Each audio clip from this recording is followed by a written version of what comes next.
Assalamu alaikum. Today our lecture is about stack, heap, value type and reference type. तो हम देखते हैं कि किस तरह स्टैक जो है और हीप वो हमारे जो कंप्यूटर मेमोरी है उसको इफ़ेक्ट करते हैं। मींस हमारे प्रोग्राम के वक्त हमारी जो मेमोरी है उसको कैसे इफ़ेक्ट करते हैं। ठीक है, जो हमारी मेमोरी है वो बेसिकली टू टाइप्स के अंदर डिवाइड होती है। एक होता है स्टैक के अंदर, दूसरा हीप के अंदर। ये मैं आपको दिखाता हूँ, ये देखिए। मींस इस तरह से हमारी जो कंप्यूटर मेमोरी है वो डिवाइड होती है स्टैक और हीप के अंदर। जो स्टैक को जो पोर्शन है वो बहुत कम मिलता है और जो हीप के पास पोर्शन है वो ज़्यादा होता है। ठीक है, तो हम अभी ज़रा इधर साथ साथ ये अपना प्रैक्टिकल डेमो देख जाते हैं और साथ आपको थ्योरेटिकली बातें मैं इसकी बताता जाऊँगा। ठीक है, हम ये हमारे पास क्लास थी। हम यहाँ पे एक क्लास स्ट्रक्ट स्टूडेंट और लिख देते हैं इसके एट्रीब्यूट स्टूडेंट के पब्लिक इंटीजर एज। ठीक है, और नीचे लिख देते हैं public integer marks.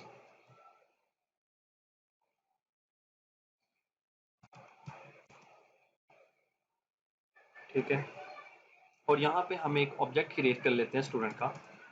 Student std equal to new student.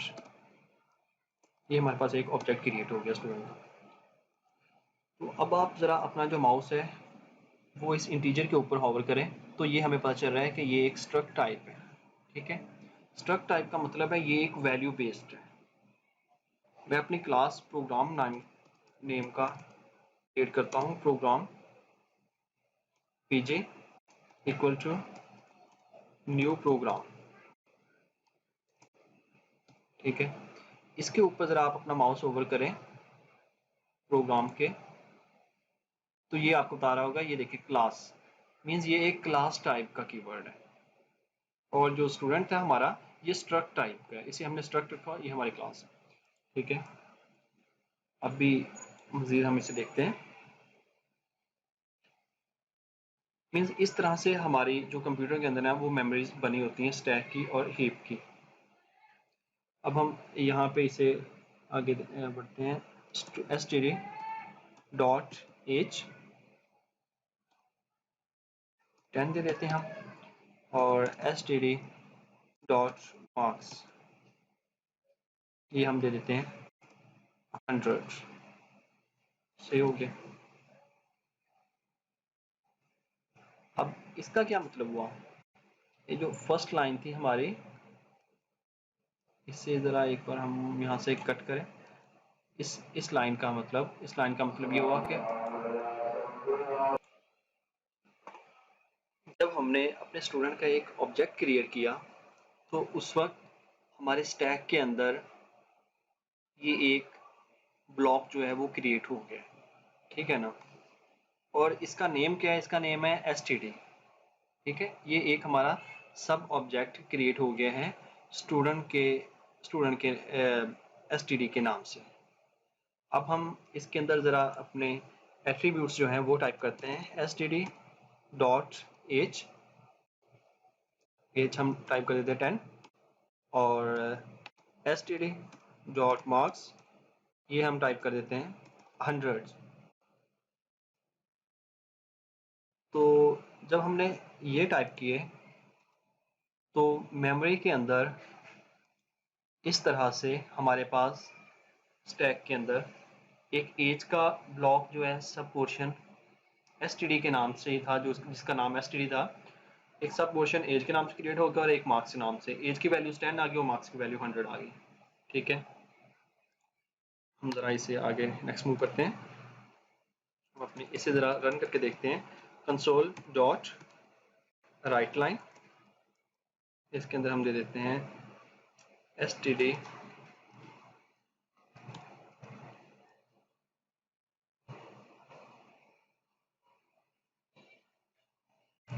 Dot as means ये STD की हम ये एज है, इसे यहाँ इस तरह रिप्रेजेंट करवा रहे हैं। ये कौन सा इंडेक्स पे हो, 0 इंडेक्स पे, और हम इसे देते हैं STD डॉट एज। ठीक हो गया। और मैं यहाँ पे साथ कर देता हूँ console dot read line.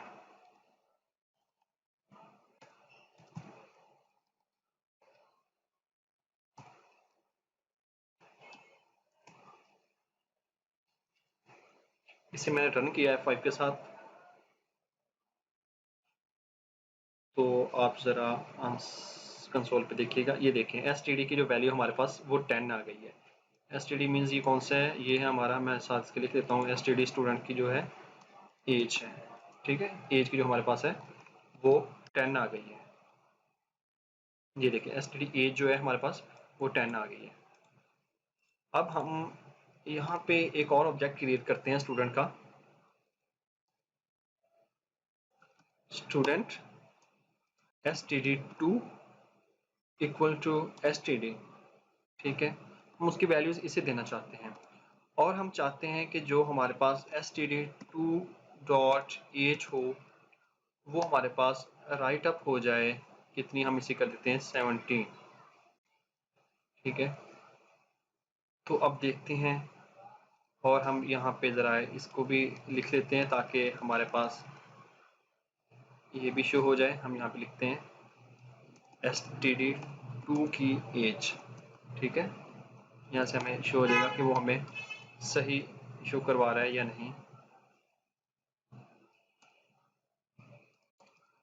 std2 dot H. ठीक हो गया। अब हम ज़रा इसे रन करते हैं F5 के साथ, कंट्रोल S किया, F5 को प्रेस किया। तो ये देखें आप, जो हमारी एज है STD की वो एज 10 आ गई और STD2 की एज 17 हो गई। इसके अंदर होना तो यूं चाहिए था कि जो STD की एज है वो भी रिप्लेस होती, क्योंकि ये सिर्फ ये एक ही स्टूडेंट का डाटा है, बट उसने उसे चेंज नहीं किया।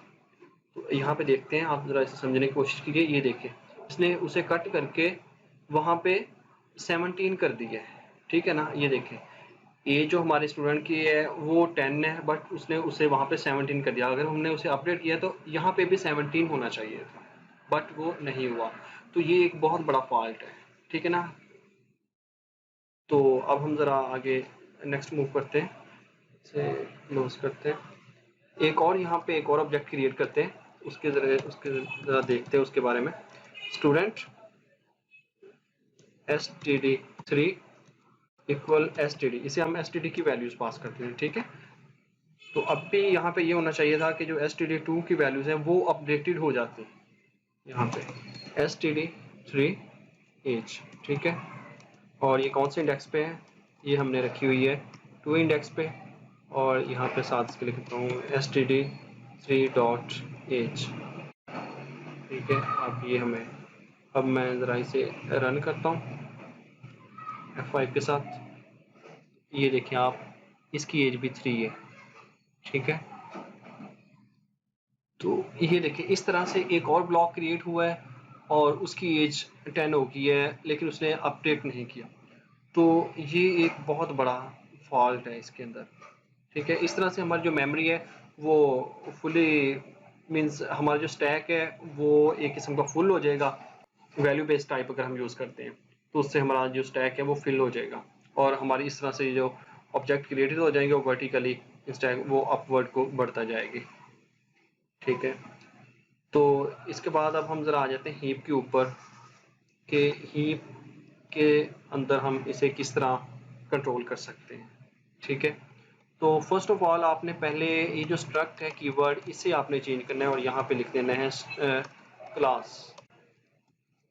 ठीक है, जैसे ही आप यहाँ पे क्लास लिखेंगे और फिर आप देख लेते हैं ज़रा इससे, ये रहा,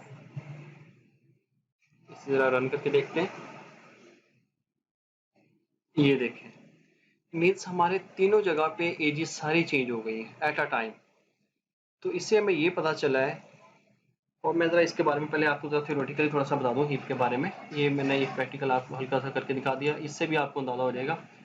हीप के अंदर इस तरह होता है कि हीप की ये बहुत सारी मेमोरी होती है। बेसिकली हीप में ऑब्जेक्ट का नेम नहीं होता, बट जिस जगह वो सेव होता है उसकी मेमोरी लोकेशन आ जाती है, उसका एक एड्रेस क्रिएट हो जाता है। ये हमारा ऑब्जेक्ट जो है वो यहाँ पे सेव हुआ, उसका ये एक एड्रेस आ गया, ठीक है। और इस एड्रेस, ये जो हमारा एक एड्रेस क्रिएट हुआ है, ये स्टोर हो जाएगा हमारे स्टैक के अंदर, ठीक है। और ये एस टी डी का होगा, जो हम अपडेट करेंगे वो फौरी इसके अंदर अपडेट भी हो जाएगी साथ ही। इसी तरह ये हमने STD2 किया, ये वाला था, यहाँ से मैं आपको दिखाता हूँ जी। ये हमारा STD2 था। जैसे ही हमने इसे अपडेट किया तो वो इसके पास आया, इसने अपना यहाँ से एड्रेस हीप के अंदर आया, एड्रेस आया और यहाँ से इसे इसने अपडेट कर दिया और यहाँ पे फिर हो जाएगा 17, ठीक है। अभी मैंने यहाँ पे अपडेट नहीं किया था, मैं कर देता हूँ। तो यहाँ पे ये हो जाएगा 17, ठीक है जी, इस तरह से। और ये दोनों के अंदर ये देखिए 17 जिस तरह यहाँ पे ये हुआ था, दोनों के अंदर ये अपडेट हो जाएगा, ठीक है। और फिर आगे इसके बाद आ जाता है नेक्स्ट। तो मीन्स इसके बाद यूँ इसी तरह ही अगर हम यहाँ पे फिर वो STD3 का ब्लॉक बना दें जिस तरह ये बनाई है, उसके अंदर भी इसी का ही एड्रेस चला जाएगा। तो इससे क्या होगा कि हमारा ये जो स्टैक है ये ओवरफ्लो नहीं होगा, ठीक है। तो ऑब्जेक्ट ओरिएंटेड अप्रोच का जो फायदा ये है कि हम इससे जो अपनी मेमोरी है उसको मैनेज कर लेते हैं, हमारा जो स्टैक है वो ओवरफ्लो नहीं होता। और आई होप सो आपको लेक्चर की समझ लग गई होगी। सो इसके बारे में अगर आपकी कोई भी कन्फ्यूजन या कोई भी क्यूरी है तो आप नीचे कमेंट बॉक्स में लाजमी करें।